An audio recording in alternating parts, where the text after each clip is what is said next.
All right, folks, God bless you. Here we go. Okay, you got part one.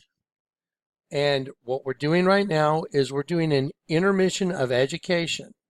I don't want this to be part of part two because I need you guys to absorb just a couple minutes of understanding how to be as wise as a serpent. I'm going to teach you. Okay. So I want you to understand something that from the past and the far past, before Christ, BC, there is symbology that was used back then, and the symbology and what it stood for back then remains the same today. They've just advanced it over the years.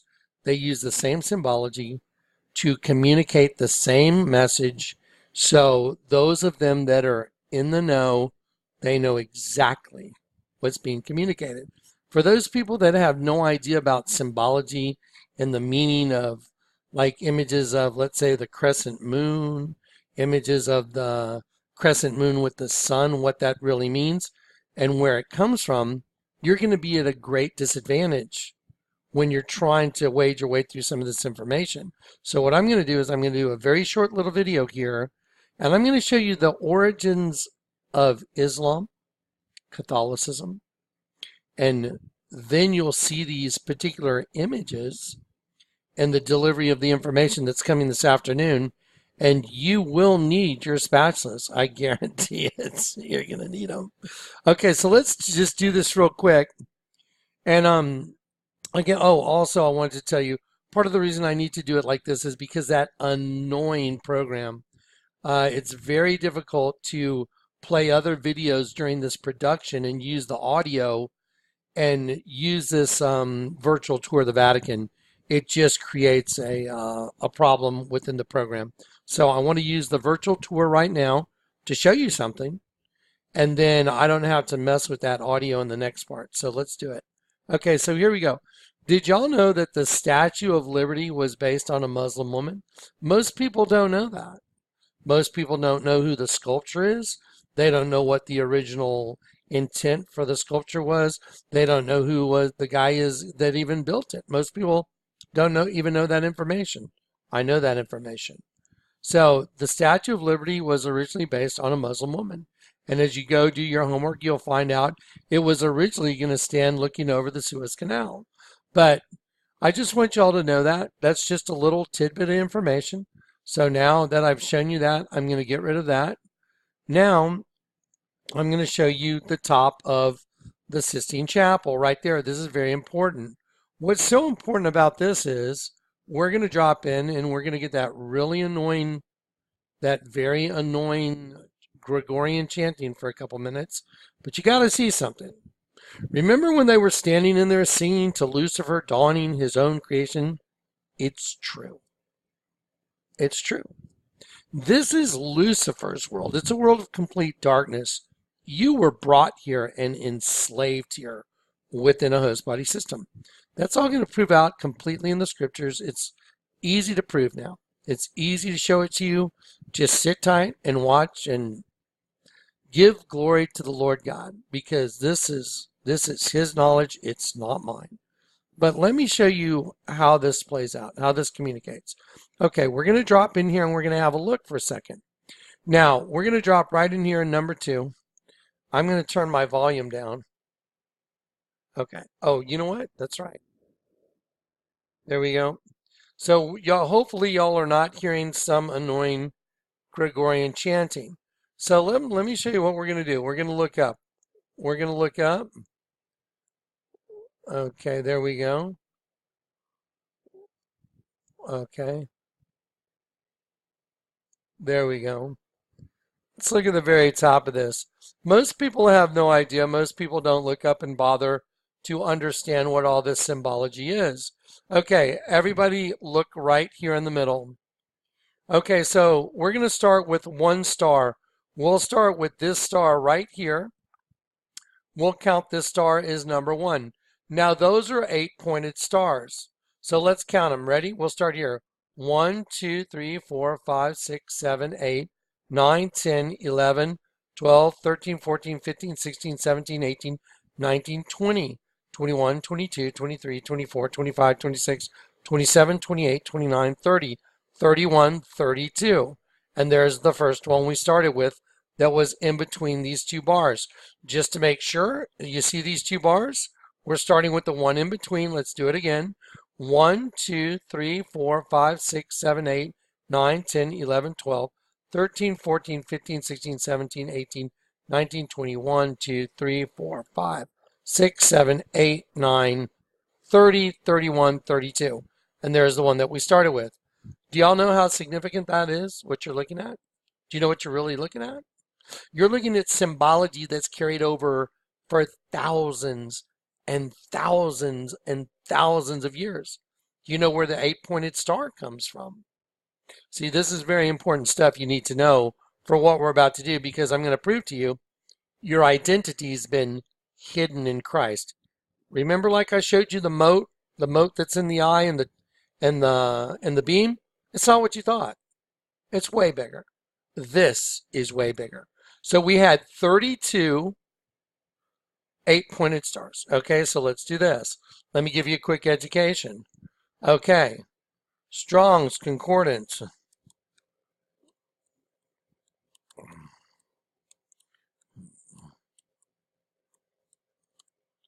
Strong's Concordance 32. It means angel.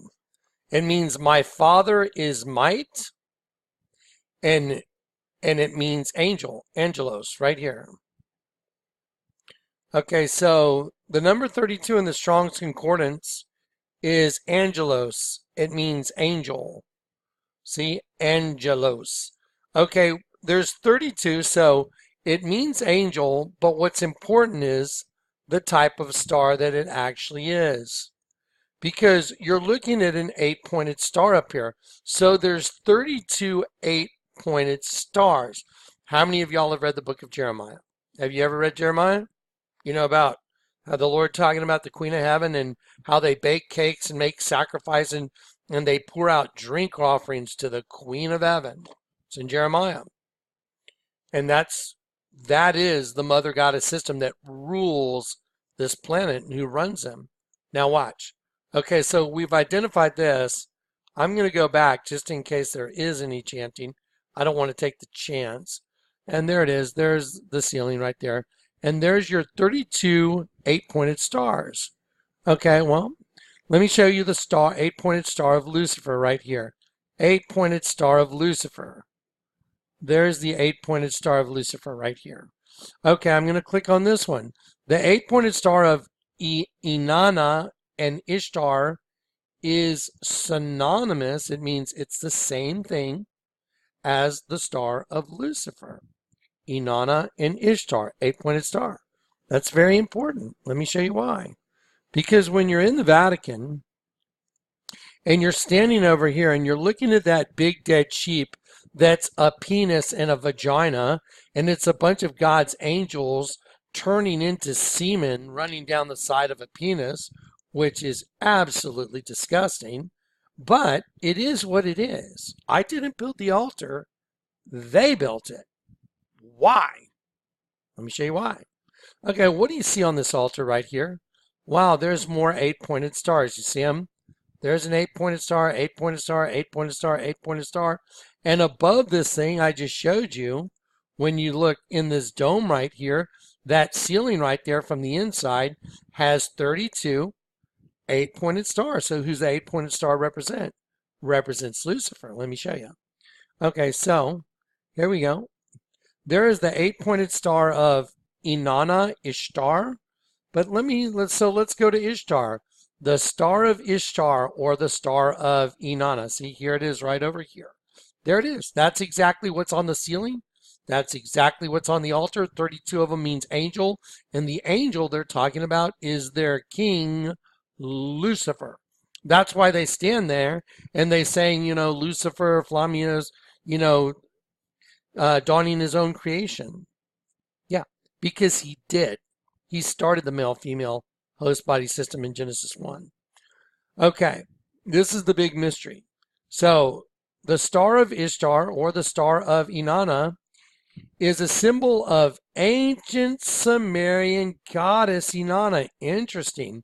and her East Semitic counterpart Ishtar. So Inanna and Ishtar are one and the same. One for one region, one for another region. But they are the same thing, mother goddess. Alongside the lion, it was one of Ishtar's primary symbols because Ishtar was associated with the planet Venus.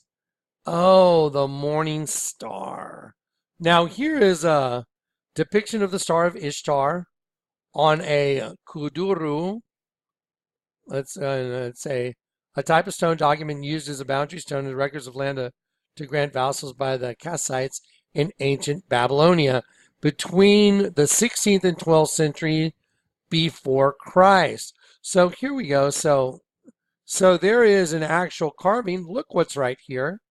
Do you see what's right there? That is the identical image that's on the ceiling of the Vatican. All it's done is moved over time to a different place. And so this is you're literally looking at the ancient Babylonian religion of Ishtar or Inanna. Let me walk it down for you real quick. Okay, so that star is that star. Watch this. Bam, there it is. Okay. Well, let's go to the image of the Vatican. Wow. And there it is right there. There it is there. There it is there. There it is there. And there it is there. And it also happens to be on the ceiling, and there's 32 of them, and 32 of them means angel. And we're going to show you who the angel is, because they put their symbology all over the altar to show who they really worship. That way the sheep don't wake up and know what the hell's going on while they're standing there openly worshiping Lucifer in front of a dead sheep and all God's angels that were brought here as slaves to be their food source, coming in the mouth of the serpent, and the light coming through that window is the energy source going into the mouth of the serpent. Now you know why they call Lucifer the light bearer, the light bringer. He was the angel that brought all the light, which were you and me. We were the light to run the light bulb, to run the system, and we're the food source. We're the energy source. So that's why they worship Lucifer. So here we go. So the star of Ishtar, the star of Inanna, is a symbol of ancient Sumerian goddess Inanna. And her East Semitic counterpart, let's look at a picture of her. There's Inanna. And her Eastern Semitic counterpart, by the way, it makes a bug when you turn it upside down. And her East Semitic counterpart, Ishtar, alongside the line, it was one of Ishtar's primary symbols because Ishtar was associated with the planet Venus. There's Venus right there. 8-pointed star. And also known as the star of Venus. Okay. Well, now let's go to Inanna. Okay. So here you go. Inanna was, let me enlarge it a little bit for you so you can read it with me. Inanna was the ancient Sumerian goddess of love, beauty, sex, desire, fertility, war, combat, justice, and political power. She was later worshipped by the Akkadians, the Babylonians, the Assyrians under the name Ishtar. She was known as, oh my gosh, the Queen of Heaven. Read it for yourself. And the patron goddess of the Inanna temple at the city Uruk, which was her main cult center. She was associated with the planet Venus, and her most prominent symbol included the lion and the 8-pointed star. Okay, so her husband was a god, Dumuzid, the shepherd known as Tammuz. So see, now all of a sudden you're starting to go, wait a minute, all this stuff has been here this whole time. It's just moved through the centuries and it's shown up in a apostate form of, it's certainly not Christianity. Christians don't worship idols. They don't bow down to idols. They don't pray to statues. And they certainly don't worship the Virgin, but they do. The goddess, Mother Goddess. And so Inanna is who? Who is Inanna related to in the Bible? The Queen of Heaven. Okay, isn't that what I show y'all, that you take the Virgin and you turn the Virgin upside down and it's a dead sheep? Let me show that to you real quick. Okay, so when you take an image of the Virgin and you turn it upside down, because Isaiah said, those who try and hide their plans from the Lord are doomed. They carry out their schemes in secret and think no one will see them or know what they are doing. They turn everything upside down. So you're in their world where everything is concealed in front of your face. The ones that are running the show, they know what's up, but you don't, because you're just one of the stupid sheep. And you're brought here as a source of energy to run their system. And you live out your life in total darkness. And if you don't get converted, then you go to the pit and you're food for a race of locusts, which is what they're using you for, to come out of the pit and make war against the Lord God. Now, everything I say, I'm going to prove. I'm going to let the Lord use me to prove to you everything I tell you. And I'll give you concrete examples. This is not some channel that says, oh, the Lord gave me a 7-page letter, and they have no proof. This ministry comes with the Lord's proof. And spatulas. Lots of spatulas. So there you go. So now here's the thing. This is so obvious. When you take a look at this and you just turn it upside down, that this is a sheep. There's the eye of the sheep, coming down the face, nostril, cleft in the lip, the tongue sticking out. And there's the rainbow, because see, the light, Lucifer was the light bearer. And by using the female and the male host body system to capture God's children from heaven, he was able to put them into a transmutation device called a host body, which is inherently evil, and self-cannibalize them using a demon and an angel within the same host body system. Do y'all remember the Scion commercial where the one sheep gets away and he runs off to the car? You remember that? What kills him? His own reflection. Oh, your duality, because there's a good you and there's a bad you, and your reflection is your enemy. The host body system is here to destroy you, and you got put in it.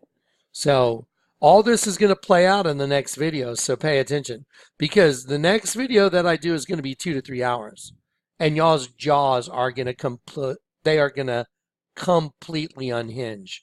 So let me give you a quick education before we get there. Okay, so now there's no doubt about it that the Mother Goddess, the Queen of Heaven, the way she hides her stuff is she turns everything upside down.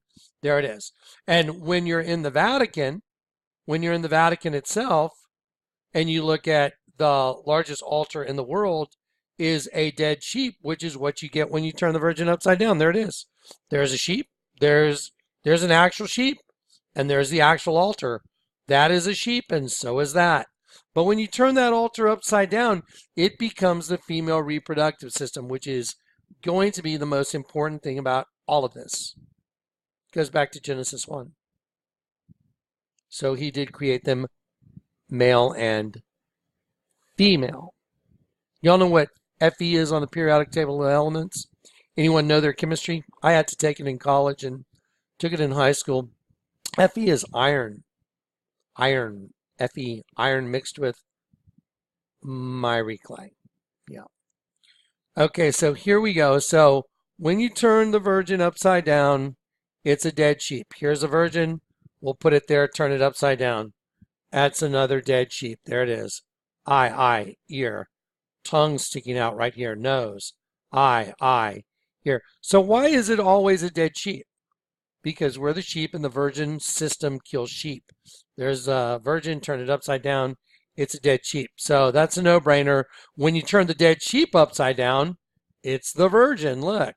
So you turn the dead sheep upside down, it's the female reproductive system. And the opening to the female reproductive system is that window that's above the sheep's head, which is all God's angels coming in, the source of light coming into the mouth of the serpent, because the whole building's a serpent. So the source of light that's coming into the mouth of the serpent from outside, the source of light is God's angels. God's angels turn into a big sheep, and they become the food source for the serpent. And there's a big bug as well, because the serpent is, the above ground race is feeding a below ground race of locusts. Okay, now we've established that. I've shown you this. I've shown you the star of Ishtar.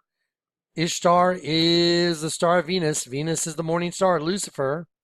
And Iana, the Sumerian goddess, is the same as Ishtar, is the queen of heaven.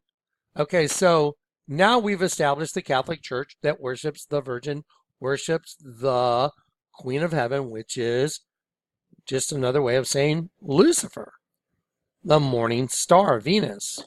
That's why there's 32 images, 32 eight-pointed stars, angel, and the eight-pointed star is Lucifer.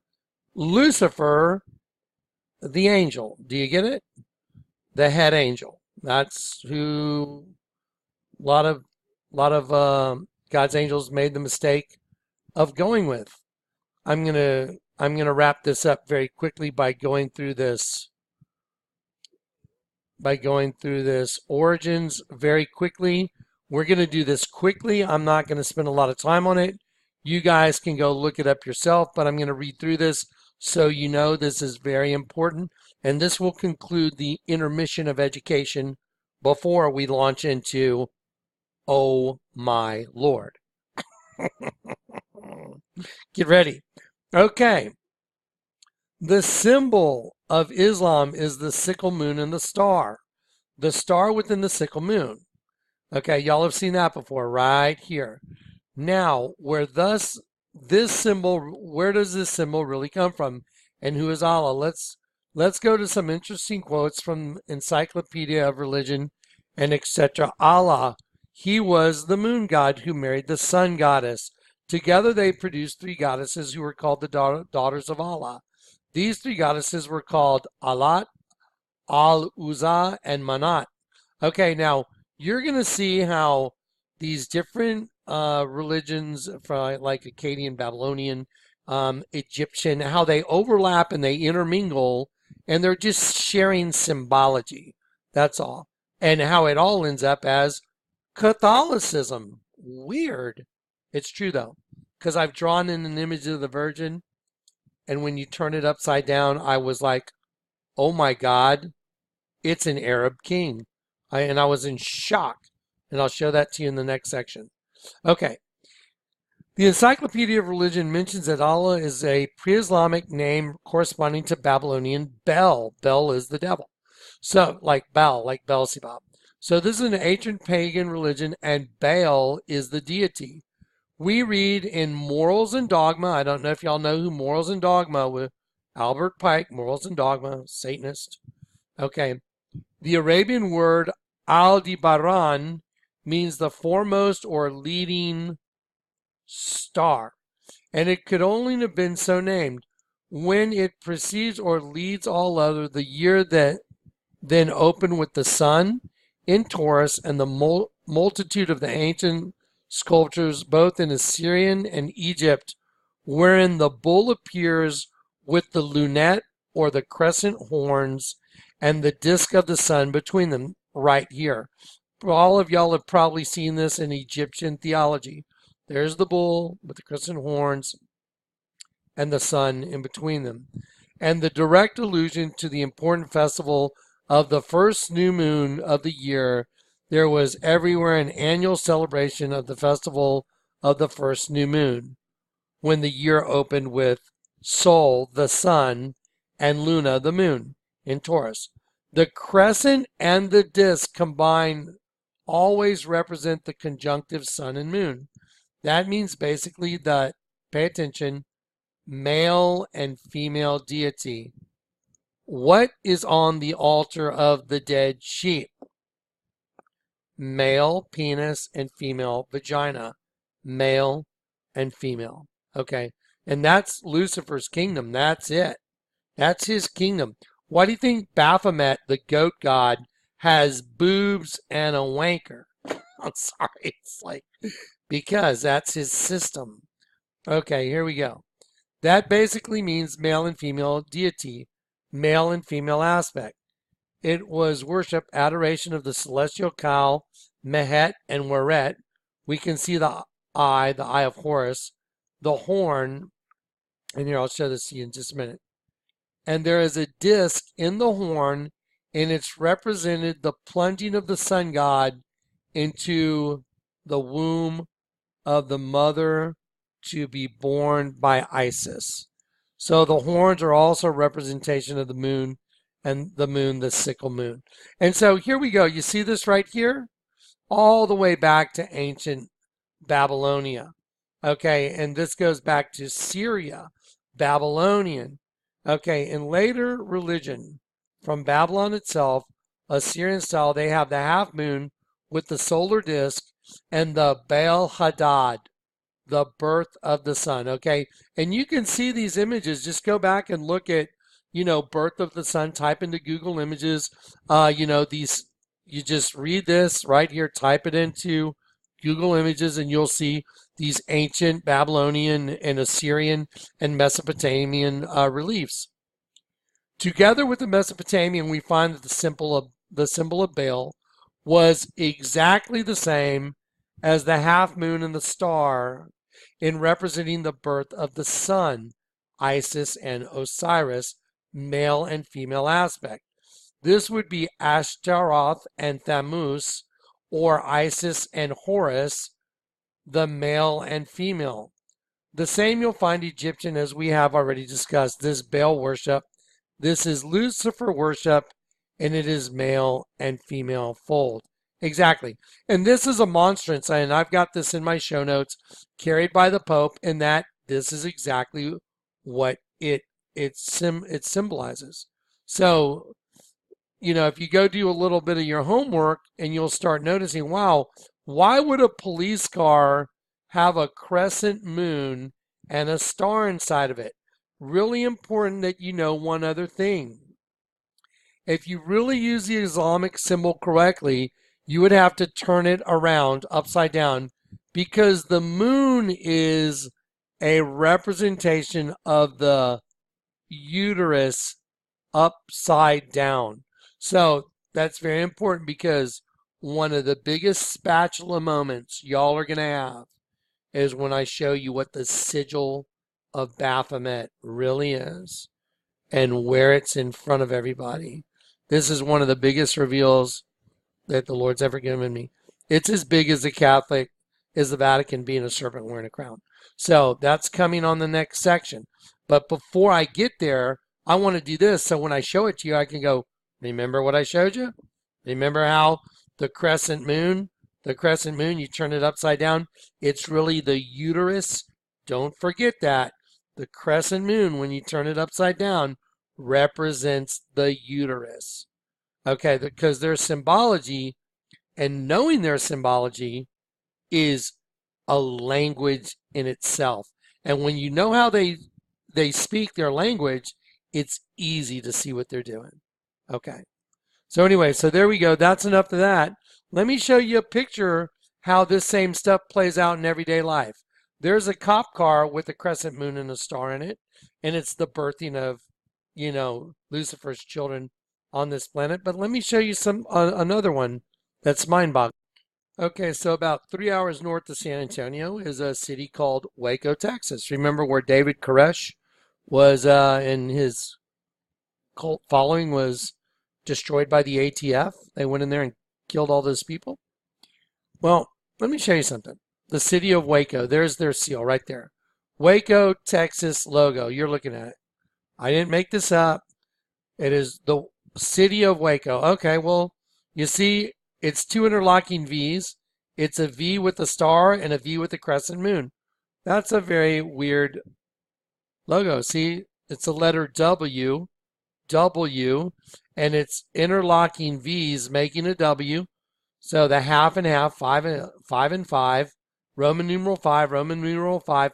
But they put a star on one leg of this V, and they put a crescent moon on the leg of this V. All you got to do is turn it upside down if you want to see the truth. Because their world is concealed. The way they conceal everything is they turn it upside down. They never figure you'll think, oh, the whole world's upside down and backwards. I think I'll just start turning everything upside down. They're like, no, you're in a mental prison sin lockdown. They've got you mentally locked down. Okay, so there's the city of Waco. Look. 9/11. Oh, you mean like the commercials I showed you, like the Heineken commercial, where he gets pulled into a party with the number 6, the flesh, and he has a big flesh party, and then they throw him out, and it goes to 9. Turn the 6 upside down, turns to a 9. Oh, you're going to get judged now because you went to the flesh party. Do you get it? And then who's his boss? It showed the 11 behind the guy on the wall. 9/11, the angel of the bottomless pit. Simple, right? Wow. So here we go, the city of Waco. Turn it upside down. It's a 9 and an 11. Number 9 and then 11. And it's a crescent moon and the star. Why in the world would we have a symbol for Islam running the city of Waco, Texas? Because they have a king that runs them. Did you know the Catholic Church is, Catholic Church created Islam. Islam was created by the Catholic Church. A lot of stuff y'all don't know. Now that you're starting to wake up and know it, arise, O sleeper, wake up from the dead. Because when you were brought here and you were put inside of a host body, your essence, you were brought to a planet that's actually dead. The whole thing is dead. You're the walking dead. Arise, O sleeper, wake up from the dead, and Christ will give you light. Did you know your identity is hidden in Christ? That's right. Okay, so now look, I've given you enough of an education on some symbology that when we do the next part here, which is coming out today, you will have the basics that you needed to know for what we're going to be revealing here. Now, don't forget, the Statue of Liberty is based on a Muslim woman, okay? Because the Statue of Liberty is not at all what you thought. And I'm going to use the Statue of Liberty in the Catholic Church to literally unhinge your jaws. I guarantee it. Get ready. Okay, so that's it for right now. I'm going to take a little break. I'm going to clean up that desktop. So it's going to be a lot easier to deliver the rest of this in a nice, uniform, mind-blowing fashion. Okay, this was just a little break to give you an education that you're going to need for the next part. Okay, God bless, guys. Get ready.